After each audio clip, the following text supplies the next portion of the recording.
사실은 우리가 민주당에서 왜 안 하냐가 아니라 모든 정치인이 정치권 밖 안에 있든 아니면 방송 패널로 계시든 같이 얘기를 좀 할 필요가 있는데 저는 한편으로는 이번에 뭐 저희 3선 연임 금지라든지 여러 가지 안을 민주당에서 던졌는데 국민의힘에서도 젊은 패널도 있고 젊은 정치인들도 있는데 아무도 그 얘기를 안 하세요. 예를 들어서 국민의힘 대변인 같은 경우에는 본인이 그걸 정강정책에 3선 연임 금지 옛날에 넣었다고 해놓고 선거 때 되니까 이거는 뭐 민주당이 얘기 안 해, 우리는 얘기 안 해야지 그러고 얘기를 피하세요. 그래서 이거는 뭐 민주당이 뭐 이렇게 해서 뭐 유불리가 아니고 젊은 새로운 세력 그리고 아직까지 원내에 진입하지 않은 세력들이 다 같이 좀 화두를 던져야 되는데 이걸 뭐 민주당 알겠습니다. 유리한 이슈 이런 식으로 접근하면 절대 기억이 안 될 겁니다. 예, 한 주간 쟁점이 된 이슈를 패널들의 직감으로 예측해 보는 시간 한판 직감. 대선 이제 전엔 마지막 직감이 되겠습니다. 네. 자, 이분들도 함께 레이스를 해 오셨는데, 자, 김재섭 전 국민의힘 비대위원 어서 오십시오. 네, 안녕하세요. 자, 그리고 최지은 민주당 선대위 대변인 어서 오십시오. 안녕하세요. 예, 최지은 대변인이 파란색 옷 입고 오신다고 그래서 우리 김재섭 비대위원께도 빨간색 옷 입고 오셔도 된다고 그랬는데 빨간 볼펜만 들고 오셨습니다. 빨간색 그렇지가 않습니다. 원래 공부 잘하는 사람들은 벌써 선거이시는 거 아니에요? 네, 그게 아니고 또 원래 그 학교에서 보면 공부 좀 못하는 친구들이 학용품이 원래 또 쎄깐하고 좋습니다. 아, 네, 저는 그런 의미에서. 느슨해졌다는 거야. 왜냐하면 SNS를 봐도 민주당 지지자들은 막 무섭게 결집하고 있는데 이쪽은 좀 너무 여유를 부리는 것 같아. 그건 아니고요. 이제 맥락을 설명드리면 농공행사하고 있다는 바로 소리도 있어요. 무슨 말씀을 바로 전에 방송을 하다가 와가지고 아, 예. 방송 복장 그대로 온 겁니다. 예, 네. 알겠습니다. 자, 이렇게 또 몰리다니 방송에 빨간색을 입고 나갈 생각을 못 하려고. 곤혹스럽네요. 네. 주말 사이에 그 이재명 후보의 타임즈 인터뷰 얘기 잠깐 하고 네. 주제 넘어갈게요. 최지은 대변인께서 이 타임즈 인터뷰 관련해서 함께 도와주셨던 예, 겁니까? 제가 주선을 했습니다. 아, 예. 그랬군요. 예. 그럼 후보가 직접 하겠다 이렇게 말씀했던 거군요. 예, 후보님이 결정을 하셨고 예.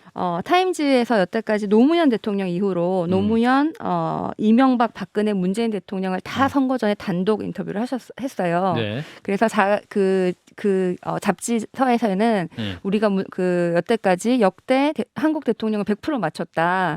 이번에 굉장히 박빙인데 누구를 단독으로 할지 굉장히 고민이 된다라고 하고 있을 때 우리 후보가 당연히 당선될 거니까 우리를 단독으로 인터뷰를 해야 된다. 최진 대변인의 주관적인 섭외 능력이 있으셨군요. 근데 그쪽에서도 굉장히 우리 후보를 높게 평가하고 있고 우리 후보에 관련된 책이라든지 이런 것도 예. 다 읽고 왔더라고요. 아니 근데 그 타임지 기사를 보니까 그 괄호치고 그렇게 돼 있던데요.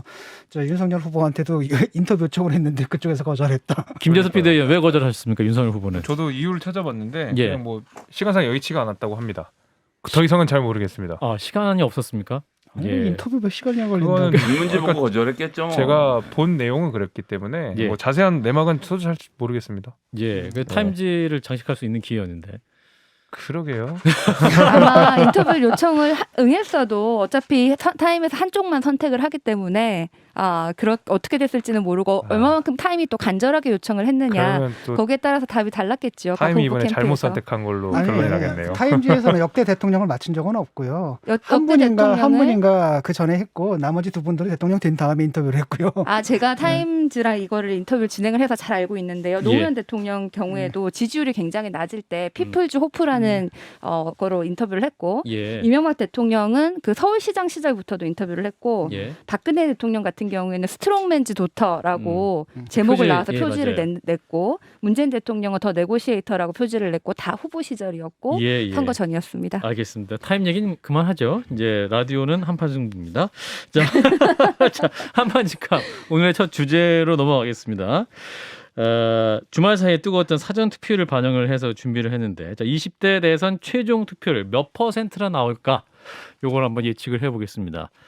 자, 이 예측 누구부터 해주실까요? 김 소장님부터 해주실까요? 최종 투표율.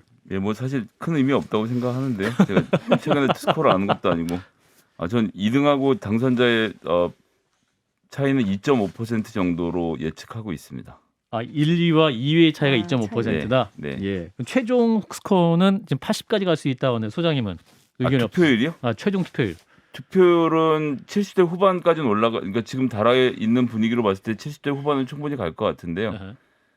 글쎄요, 뭐 그렇게 정도만 하겠습니다. 80을 넘을까나. 자, 친 작가님.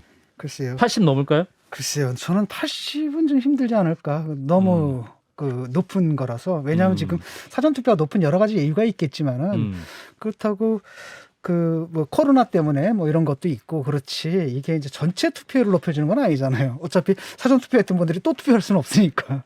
그래서 70대 후반까지는 가도 80 넘기 힘들죠. 최지은 대변인? 네, 저는 80%가 나올 거라고 생각하는데요. 80? 예, 제가 80년생이기 때문입니다. 굉장히 근거가 과학적이네요. 아니 이번 대선은 왜 이렇게 다 주술적이야? 주술이랑은 상관이 없고요. 다만 이 두 감입니까? 후보가 예. 굉장히 박빙 선거가 될 건데 결국은 이재명 후보가 깻잎 한 장 차이로 이길 것이라고 생각합니다. 동의하세요? 자, 김재섭 비대위원. 아니요, 전혀 기대하기 어렵고요. 그 저는 좀 한 70% 후반 정도가 될 것 같아요. 근데 역대 선거들 보면 예. 80%가 넘었던 게 한 3번 정도 있었던 걸로 기억합니다. 제가 그렇죠, 한 3번 정도가 있었고 이제 87년 우리가 60과정 넘어가면서 제일 높은 득표율을 보여줬었는데 그때 이제 민주화에 대한 열기 같은 것들이 너무 우리나라에서 강했던 때이기 때문에 예. 이때 이제 노도노도 다 정말 투표를 나가서 투표를 했던 때가 이제 80%한 후반대 한 거의 90% 가까웠던 걸로 기억을 하고 그 다음에 이제 김영삼 대통령이 81% 정도 됐었으니까 예.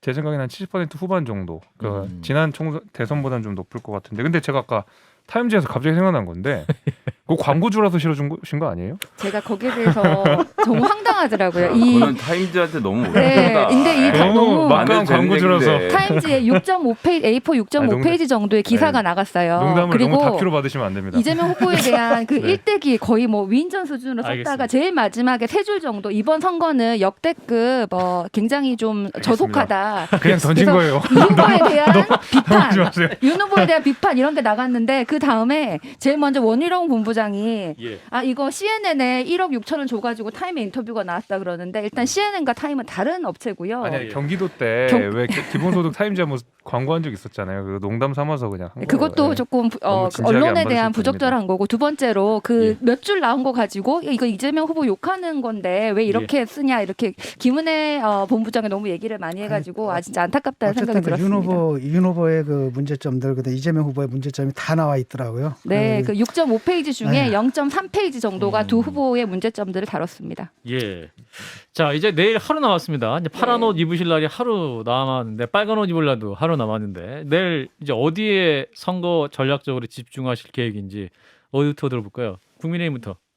내일은 이제 윤석열 후보가 서울 집중 유세로 그 되어 있습니다. 아니, 이핵관이 아니시네. 제주 내려가신다고. 이준석 대표가 일부에서 제주 내려가신다고 그랬어요. 그게 아까 전에 일정이 맞아 바뀌었습니다. 원래는 아, 그래요? 내일은 시청 유세랑 강남 유세가 원래 있었습니다. 그래서 서울시장 마지막. 마지막 이제 유세가 이제 서울에서 피날레를 하는 걸로 예정이 되어 있었고, 예.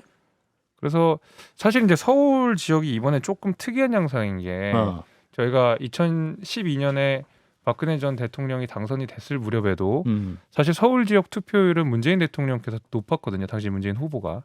전통적으로 서울 지역은 민주당이 강세를 보였던 지역인데 이번에는 계속 서울이 윤석열 후보에 대한 지지율이 높고 문재인 정부에 대한 심판 여론이 대단히 높아가지고 사실 마지막을 서울, 그러니까 가장 대한민국의 수도인 서울에서 피날레를 하는 것은 저는 의미가 있다고 생각을 합니다. 그래서 막판에 쐐기 받기 이제 이런 의미에서 서울로 마무리 이렇게 되는 걸로 알고 있습니다.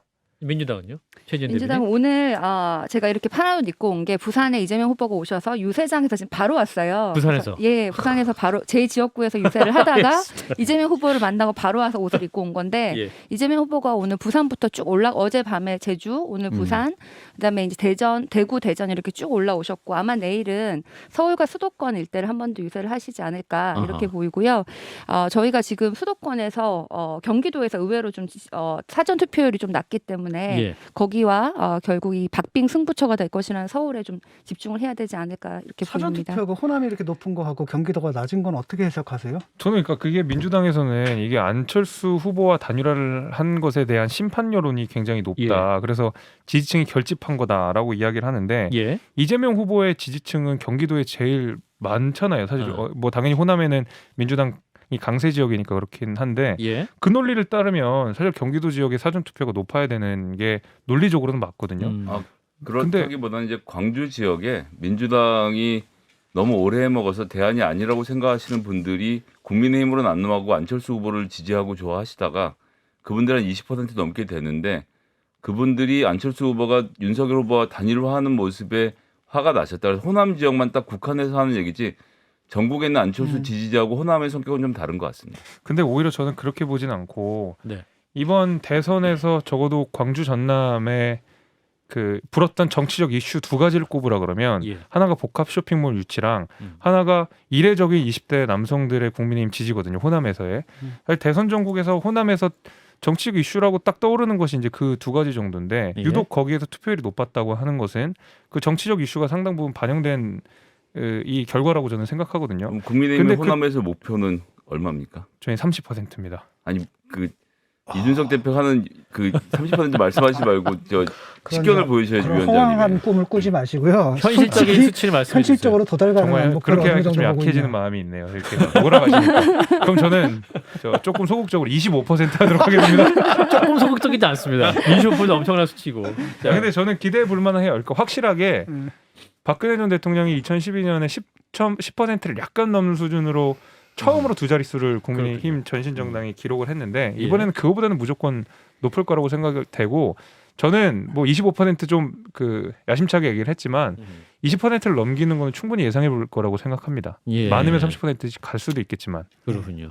자, 후보들이 이제 산불 현장, 그 동해안 산불 현장도 찾아가셨어요. 이재민들을 이제 찾아간 장면도 화제였는데 이재명 후보는 5일 새벽에 가셨고 윤석열 후보는 4일 저녁에 가셨어요. 두 후보 모두 이제 논란이 있기는 했습니다. 자, 이 산불 현장 이재민들 찾아가신 장면들 어떻게 보셨는지 요거는 진 작가님과 김성현 소장부터 먼저 말씀 주시면. 이재명 후보가 좀 약간 따라간다는 느낌이거든요. 그래서 좀 술을 좀 놓쳤다라는 느낌이 들고 또 새벽에 찾아간 게 거기 이재민들 거기 새벽에 주무시는데 거기 찾아가는 게 과연 바람직했나 이런 생각이 들고 물론 이제 아마 일정 때문에 그러셨을 거라고 생각을 해요. 예. 김 소장님?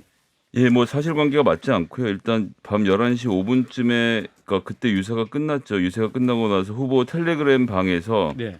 수행, 한준호 의원 등 아주 소수만 해서 이 내려갑시다라는 이야기가 나오고 제가 지금 드리는 말씀은 다 중앙일보라는 보수 언론에서 취재한 내용을 바탕으로 드리는 말씀입니다. 예.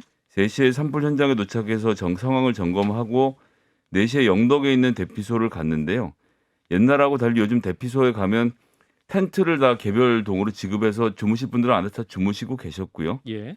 불은 꺼져 있는 상태였고 사진 기자나 이런 것이 일체 대동되지 않은 상태에서 핸드폰으로 촬영된 대화하는 장면이 있었는데 보시면 뒤쪽에 텐트에서 주무실 분들은 주무시고 사실 집에 불이 나고 동네에 불이 나면 잠을 못 이루시는 분들이 계시잖아요. 그런 분들 중에서 일부가 이제 같이 대화를 나누신 걸로 보여지고요. 그런 다음에 삼척으로 이동해서 삼척에서 이재민들을 만났던 시간은 오전 6시 30분. 이미 해가 뜬 이후였고 그리고 옆에 가지런히 개어져 있는 이불을 봐도 알지만 사람들이 기상한 후였습니다. 그런데 이제 기상한 후에 그 삼척의 사진을 올리면서 새벽에 있는 사람들 와서 막 깨워서 여기 앉아라라고 한 다음에 이재명 후보하고 말 시키고 이제 다 끝났으니까 들어 자라라고 했다는 그런 뭐 이제 일부의 이야기가 있었는데 SNS 이야기가 있었는데 이제 가짜였다. 말씀드렸던 대로 이미 기상시간 이후였고 기상시간 이후에 거기 앉아서 이제 담소들 나누시는 분들 사이에서 이재명 후보가 잠깐 이야기를 하고 간 것이라 도지사 그다음에 현장에 있는 현장 책임자 등 5명을 대동하고 다녔던 윤석열 후보에 비해서는 훨씬 더 소박하고 정상적인 대응이어서 새벽에 가서 사람을 깨웠다는 식으로 이상한 얘기들은 좀 이젠 정리가 좀 됐으면 좋겠습니다. 예. 자, 첫 번째 이야기 양 후보가 얘기했는데 두 분 하실 말씀 없어요? 김조섭 비대위원, 최진 대변인? 네, 뭐 저는 지금 뭐 사전 투표율 가지고 우리가 유리하다 불리하다 결론을 내기는 좀 어려운 것 같고 예. 부산을 봤을 때는 뭐 낙동강 벨트라든지 상대적으로 진보 성향이 높은 데가 사전 투표율이 지금 낮습니다. 예. 보수 성향이 높은 데가 높고요. 그래서 그만큼 다양한 변수들이 있는데 또 뭐 경기도라든지 부산 낙동강 벨트 같은 경우에는 좀 면적이 커가지고 투표소가 좀 적은 것도 이유가 있거든요. 예. 그래서 사전 투표율이 높았는데 본선거에서는 투표장이 더 많아질 때는 좀 빨리 올라오기도 해서 여러 가지 변수가 있는데 지금은 절대로 어느 뭐 특히 민주당 그 지지자들께서는 절대 낙관하실 수 없는 상황이고 예. 마지막까지 간절하게 선거운동을 해야 되는 상황이라고 보입니다. 네, 김조섭 비대위원. 저는 이제 사전 투표 이거 뭐 예측해봐야 어차피 다 이제 추측의 영역이고 내피셜의 영역이기 때문에 예. 무엇보다 여기서 우리가 짚고 넘어가야 되는 것은 이제 중앙선거관리위원회 투표 관리 부실의 책임을 반드시 물을 수밖에 없을 것이고 그건 상당 부분 우리 권력 구조 개편하는데도 반영이 돼야 되는 내용이라고 생각합니다. 이제 중앙선거관리위원회는 헌법기구고 대통령이 임명하는 포션이 굉장히 크고 또 이제 대통령이 임명한 대법원장이 또 임명하는 분이 3명이나 되기 때문에 여기에 대해서 우리가 어떤 권력적인 문제, 그다음에 투표 관리의 문제, 그다음에 읍면동 차원에서는 대부분 우리가 알바 내지는 그 동사무소 직원분들이 겸직하는 문제 여러 가지들이 다 얽혀 있어서 이번 문제가 터진 것이기 때문에 예. 총체적으로 여기는 누군가는 책임을 져야 될 것이고 개편까지 이루어져야 된다.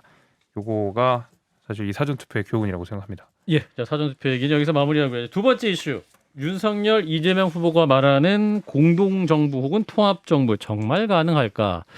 정치개혁 얘기를 하면서 이제 통합정부 그리고 공동정부 얘기 많이 하고 있지 않습니까? 또 윤석열 후보도 안철수 후보의 단일화를 통해서 또 이 통합정부, 공동정부 얘기 많이 하고 있는데 가능할 것인지 말씀 주실까요? 누구부터 말씀 주실까요? 김성애 소장부터 네. 말씀 주세요. 저는 일단 통합정부에 대한 이야기가 유행처럼 번져서 꽤나 많은 분들이 동조하고 있는 상황이었거든요.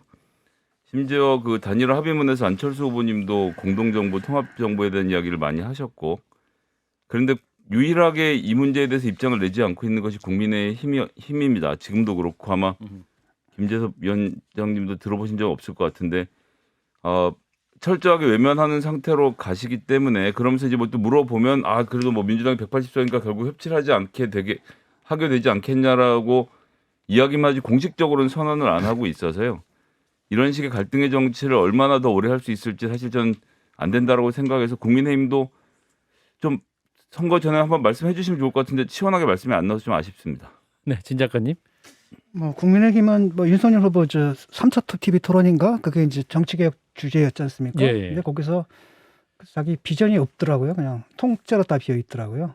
그래서 그냥 이게 선거용이 아닌가. 결국은 이제 정권을 잡게 되면은 이른바 이제 우리가 윤핵관이라고 불렀던 그분들 위주로 이렇게 짜이지 않을까. 그리고 안철수 후보와 사퇴한 안철수 후보와의 결합이라는 것도 결코 쉽지는 않거든요. 그래서 얼마나 포괄적인 통합적인 메시지를 낼 것인가에 대해서 저는 조금 회의적인 게 왜냐하면 선거 운동 중에 냈던 그 메시지들 있지 않습니까? 그건 뭐 중도층 다 가라라는 얘기거든요. 그래서 그런 메시지를 냈던 후보가 갑자기 권력을 잡았다 그래가지고 또 만약에 이긴다라고 한다면 자기들 힘만으로 이겼다라고 생각할 텐데 굳이 예. 분점하려고 할까? 자, 이런 사실 회의가 좀 있어요. 김재섭 비대위원 반론해 주세요. 이제 윤석열 후보가 대통령이 됐을 때 통합정부 내지는 뭐 통합 정치는 제 생각에 의지의 문제가 아니라 당위의 문제라고 생각해요. 그러니까 이게 나는 통합정부를 하기 싫으니까 하지 말아야지, 해야 되니까 해야지 이런 문제가 아니라 지금 뭐 압도적으로 적은 수의 우리가 야당 의원들이 있고 그러니까 여당 의원이 될 테고 예. 의석수가 사실 이렇게 약간 이렇게 극단적인 요소야대 상태에서는 윤석열 후보 국정을 하기 위해서는 지금 야당의 동의를 얻지 않을 수 없습니다. 어떤 방식으로는 통합정부가 이루어져야 될 것이고 예. 그런 면에서는 저는 윤석열의 통합정부로는 이건 뭐 의지나 이런 문제가 아니라 당위의 문제로 기결될 거기 때문에 당연히 그럴 수밖에 없고 말씀하신 대로 뭐 소위 말하는 윤핵관이라든지 아니면은 폐쇄적인 국정 운영이라고 했을 때 국민의힘에 계신 비판적으로 윤석열 후보를 지지하는 분들도 분명히 있습니다. 저 같은 분들도 만약에 뭐 이준석 대표 포함해서 젊은 정치인들도 예를 들면 폐쇄적인 국정 운영이 아무리 우리 당이라고 하더라도 여기에 대해서 당연히 우리는 목소리를 낼 수 있어야죠. 그게 저는 건강한 여당이라고 생각하고 그런 목소리를 낼 수 있어야지만이 저는 국정 운영이 잘 된다고 생각하기 때문에 알겠습니다. 통합정부는 당위의 문제로 저는 귀결된다고 최진현 봅니다. 대변인. 네, 저는 통합정부를 우리가 얘기할 때 두 가지 측면에서 얘기를 할 수 있을 것 같아요. 하나는 우리 당뿐만 아니고 다른 정치적 성향을 가진 사람도 받아들일 수 있느냐. 여기에 대해서는 문재인 정부 초기에 인수위원회에 계셨든지 뭐 국회에서 뭐 대표를 하셨든지 이런 분들이 다들 우리가 당시에 통합정부를 구성했어야 되는데 우리의 실수다라고 저는 민주당에서도 얘기를 하는 걸 들었고 통합정부는 꼭 필요하다고 보입니다. 그래서 다양한 정치 세력을 포함하는 통합정부. 그래서 저는 심지어 우리가 당선된다면은 인수위원장을 뭐 김동연, 뭐 김종인 뿐만 아니라 우리를 굉장히 많이 지지해 주신 분이나 또 중도 성향을 가진 분들을 다 고려할 수 있다고 생각하는데 예. 제가 생각하는 더 중요한 통합 정부는 이 정치 세력에 대한 통합이 아니라 우리 사회의 다양성을 반영하는 그런 리더십이라고 생각을 해요. 그래서 뭐 성별이라든지 다양한 세대 그리고 다양한 출신 이런 분들이 골고루 내각에 임명이 돼서 그동안 그 외국의 뭐 무슨 바이든 행정부의 첫 내각 이러면은 뭐 다양성 이런 걸 굉장히 중요하게 생각하는데 그동안 우리나라는 뭐 일정 대학의 대부분 공무원 출신의 중년 남성이라고 획일화되어 있었고 그 예. 다양성에 대해서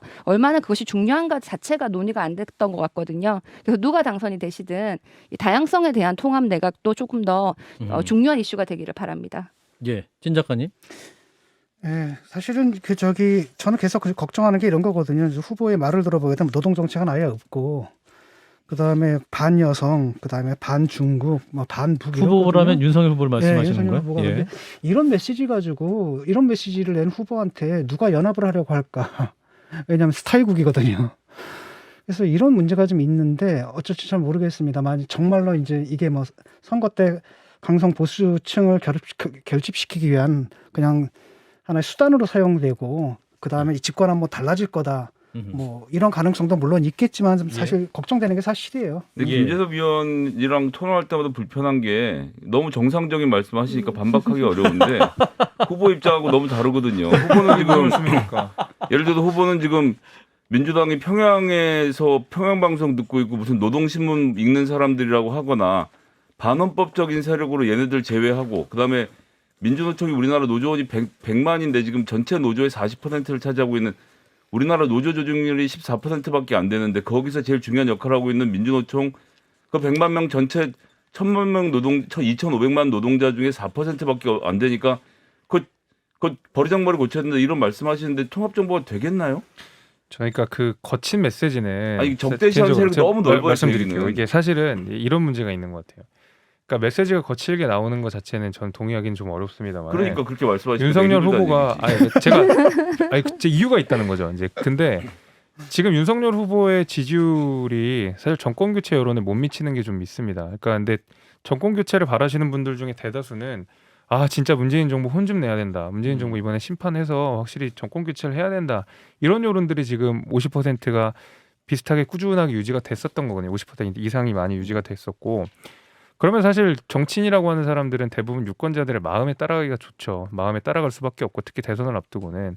근데 그 어떤 문재인 정부에 대한 심판 여론, 민주당에 대한 심판 혼을 내줘야 되겠다라는 그 유권자들의 마음에 쫓아가다 보니까 윤석열 후보가 다소 그 자신의 지지율에 못 미치는 50%의 지지율을 채우기 위해서 더 어떤 분노들을 해소해주는 방식으로 메시지가 나가는 것 같은데. 자, 한 말씀만 드리는데 정권을 교체하면 그게 문재인 정부를 혼내는 거지 정권을 교체해서 교체한 세력이 문재인 정부를 혼내는 게 아닙니다. 근데 지금 윤석열 후보는 내가 되고 나서 너희들을 이렇게 하겠다 저렇게 하겠다는 얘기를 너무 구체적으로 하고 계시다는 게 정치개혁에 앞서서 언론 노조를 먼저 뜯어고치겠다. 노조를 어떻게 뜯어고쳐요 대통령이. 이런 발상들. 이런 게 너무 걱정된다는 거예요. 저는. 그래서 그 어떤 분노의 마음을 우리가 따라가다 보니까 좀 거친 말이 나오는 거 맞는데 제가 처음에 말씀드렸지 않습니까? 그래서 너무 거칠게 가다 보면 오히려 그 정권 교체 여론으로 담지 못하는 중도층의 유권자들의 표를 우리가 담아야 이번에 이길 수가 있는데 그런 부분들까지 같이 고려가 되면 그런 메시지까지 나오면 좋겠다는 게 제 바람입니다. 공평하게 민주당도 좀 얘기 좀 하죠. 네. 그러니까 민주당 같은 경우는 사실은 믿을 수가 없거든요. 한두 번 배반했습니까? 계속 배반했잖아요. 정치개혁 이슈 관련해서 말씀하시는 거예요? 매번 배반했고 사실 지금 내놓은 것도 이제 마지막 판에 이제 마지막 카드라고 내놓은 그 정치 개혁 안도 사실은 김대중 대통령 때부터 계속 얘기했던 거고 노무현 대통령도 얘기했던 거고 문재인 대통령도 얘기했던 거거든요. 세 분의 대통령이 얘기했는데 3번 집권했잖아요. 그런데 이루어지지 않은 걸 갖다가 선거 며칠 남기고 딱 하겠다라고 얘기를 하면 그걸 누가 믿겠냐라는 거죠. 네, 대변인님. 네, 저는 뭐 연동형 비례제 같은 경우에도 지난번에 저희가 한다고 엄청난 추진을 한 다음에 위성정당 만들고 이런 건 민주당이 정말 잘못했다고 생각을 해요. 거기에 대해서는 민주당도 위성정당 방지법 이런 것도 발의한 것으로 알고 있고 또 지금 얘기하는 이 정치개혁에 대해서도 좀 더 빨리 할 수 있지 않았나. 왜 아니 서울 부산시장 그렇게 지고 그때 뭐하고 왜 이제 와서 하나. 저도 안타까운 마음은 있습니다. 그런데 여기서 말만 하고 끝나는 것이 아니라 이후로 의총을 열어가지고 여기에 대해서 동의를 하고 이분이 법안 발의도 하고 그렇게 했기 때문에 저는 이재명 후보가 대통령이 된다면은 민주당이 조금 더 추진력 있고 조금 더 효능감을 보여주는 그런 당으로 바뀌지 않을까. 이게 정치개혁이라는 것이 결국은 개혁 세력이 많아야 되는데 기득권들이 다 하다 보면 개혁이 하는데 한계가 있을 것 같아요. 그래서 이재명 후보가 어떻게 보면 민주당에서 아웃사이더 출신이고 국회의원도 한 번 한 적 없고 그런 게 그 개혁을 할 수 있는 커다란 원동력이 되지 않을까 그렇게 생각합니다. 근데 만약에 이제 이재명 후보가 안 될 수도 있잖아요. 그럼 그 정치 개혁안은 어떻게 되는 겁니까? 저는 그럼에도 불구하고 정치 개혁안을 해야 되고 이거는 사실은 우리가 민주당에서 왜 안 하냐가 아니라 모든 정치인이 정치권 밖 안에 있든 아니면 방송 패널로 계시든 같이 얘기를 좀 할 필요가 있는데 저는 한편으로는 이번에 뭐 저희 삼선 연임 금지라든지 여러 가지 안을 민주당에서 던졌는데 국민의힘에서도 젊은 패널도 있고 젊은 정치인들도 있는데 아무도 그 얘기를 안 하세요. 예를 들어서 국민의힘 대변인 같은 경우에는 본인이 그걸 정강 정책에 삼선 연임 금지 옛날에 넣었다고 해놓고 선거 때 되니까 이거는 뭐 민주당이 얘기 안 해, 우리는 얘기 안 해야지 그리고 얘기를 피하세요. 그래서 이거는 뭐 민주당이 뭐 이렇게 해서 뭐 유불리가 아니고 젊은 새로운 세력 그리고 아직까지 원내에 진입하지 않은 세력들이 다 같이 좀 화두를 던져야 되는데 이걸 뭐 민주당 알겠습니다. 유리한 이슈 이런 식으로 접근하면 절대 기억이 안 될 겁니다. 국민의힘 같은 경우에는 중대선거구제로 후보가 얘기를 했는데 후보 입장하고 캠프 입장은 다른 것 같아요. 캠프는 아예 입장이 없는 것 같고 후보가 개인적인 입장을 내더라고요. 근데 황당하던 게 아니 공약을 그 인수위가 중요할 것 같은데 아까 최진 대변인은 인수위 얘기 잠깐 하셨는데 국민의힘은 인수위에 대한 얘기가 나옵니까? 저는 그 인수위에서 아주 멀리 떨어져 있기 때문에 잘 모르겠습니다. 네, 근처에도 못 가고 있기 때문에요. 네. 나중에 가까이 가시면 또 말씀드리겠습니다. 자, 마지막 이슈 하나만 더 얘기해 보죠. 국민의힘과 국민의당의 합당.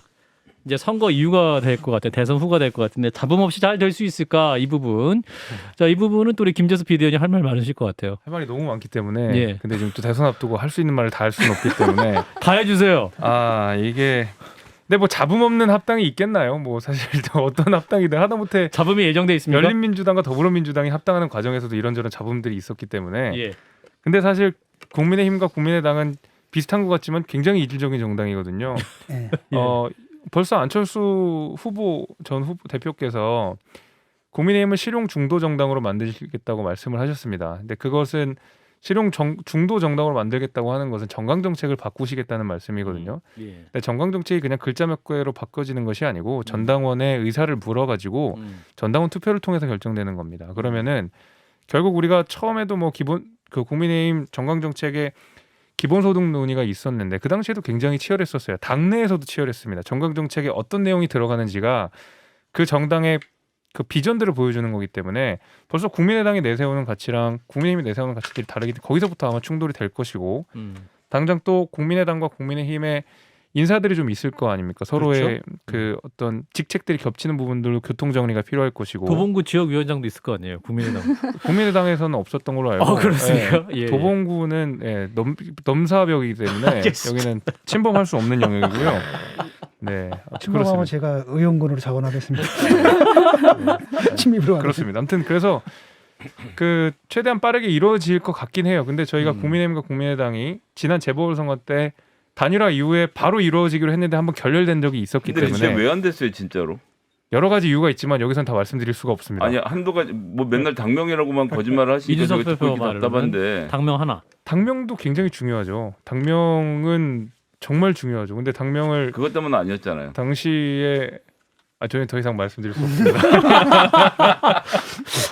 기억 한 10분만 더 말씀하실 네, 것 같은데. 자, 최진 대변인. 네, 보통 뭐 동상이몽이라는 얘기를 하는데 저는 한 최소한 윤석열, 안철수, 이준석 이 세 사람은 각자 지금 다른 꿈을 꾸고 있기 때문에 예. 최소한 동상삼몽, 동상 30몽까지 될 수 있다고 봐요. 30몽. 예, 그걸 보고 지금 우리 다양성이라고 부릅니다. 다양성. 이분들이 지금 선거 전이니까 아무 말 안 하고 며칠만 참자 이러고 있지 예. 속을 들여다보면은 굉장히 다른 생각들을 지금 가지고 그렇죠. 겉으로만 단일화라서 여기 이분들은 선거 전에도 지금 참고 있으니까 다행이지 속을 들여다보면은 정말 이건 결국은 자리 나누기 싸움이었다. 뭐 비전을 공유하는 것도 아니고 내가 너를 밀어주면 너는 나한테 뭐를 줄래? 그 가운데서 그러면은 왜 내가 지분을 뺏겨야 되냐? 이런 사람들 간에 아주 보기 안 좋은 굉장히 안타까운 전쟁들이 앞으로 벌어질 것이라고 보입니다. 그렇지는 않고요. 이제 확실히 한번 후보 간에도 이번에 단일화가 결렬됐다가 다시 합당을 조건으로 우리가 다시 단일화를 한 거였기 때문에 예.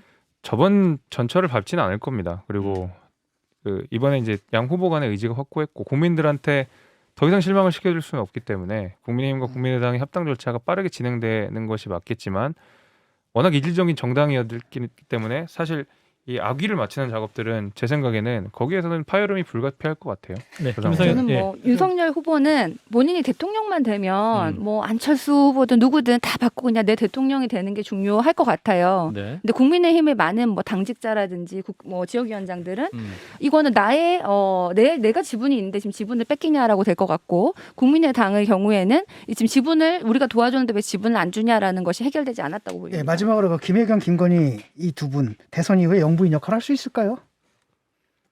일단 김혜경 여사부터. 뭐 저는 김혜경 여사 같은 경우, 김혜경 씨 같은 경우에는 법화에 대해서 뭐 선거 이후에도 필요하면은 뭐 어떤 책임이라도 져야 된다고 밝히면 지겠다고 얘기를 하셨기 때문에 그 진정성을 믿고요. 저는 이런 걸 털고 나야 영부인으로서 정말 활동을 할 수 있는 것이 생긴다고 생각합니다. 마지막 뉴스 마찬가지로 나오십니까? 김건희 씨 같은 경우도 주가 조작이라든지 이런 것이 좀 밝혀진 아니 남 얘기는 다음에 이쪽에다. 예 어떻게 그러면 할 생각하세요? 수가 있죠. 예. 김재섭 비대위원. 당연히 이제 역할에 맞는 그 자리에 맞는 역할들이 요구될 것이고 예. 그거는 당연히 뭐 어느 후보가 되든 문제 의혹이 제기된 부분에 대해서는 다 털고 그 역할에 맞는 그 자리에 맞는 일들을 수행할 수 있지 않을까 기대해 봅니다. 근데 그 윤석열 후보 같은 경우 영부인이라는 제도 자체가 뭐 필요 있냐 이렇게 말씀하신 적이 있는 것 같은데. 맞아요. 뭐 부속실 그건 뭐 아마 부인한테는 폐지하시고 안 물어보고 한 얘기일 것 같아서. 네. 아니, 강한 의지를 보여주시는 저는 거죠. 이제. 오히려 거꾸로 두 분 다 영부인이 돼서 뭐 공개적으로만 활동하시는 건 아무 문제 없다고 생각합니다. 비공개 활동이 항상 문제죠. 네, 예. 뭐 뭐 마지막 뉴스엔 두 분 다 나오십니까? 내일 저는 뭐 안 나올 윤석열 가능성이 크다고 후보는 봅니다. 내일 서울시청, 이재명 후보는 광화문에 계시는데 광화문과 서울시청 깜짝 등판하실 계획은 없으실까요? 말씀드렸지만 저는 선대위에서 굉장히 멀리 있기 때문에 예. 자, 우리 최진 저는 대변인. 뭐 그 등판 여부를 떠나서 영부인의 역할은 다른 나라에서도 점점 외교에서 오히려 더 중요해지고 약해지고 있지 않은데 그런 영부인의 역할을 앞으로 잘 할 수 있는 그런 사람을 뽑아야 된다고 봅니다. 네. 오늘 여기까지 하죠. 한판직감 선거 레이스 동안 두 분 고생하셨다는 말씀 드리겠습니다. 김재섭 전 국민의힘 비대위원, 최지은 민주당 선대위 대변인. 두 분 고맙습니다. 고맙습니다.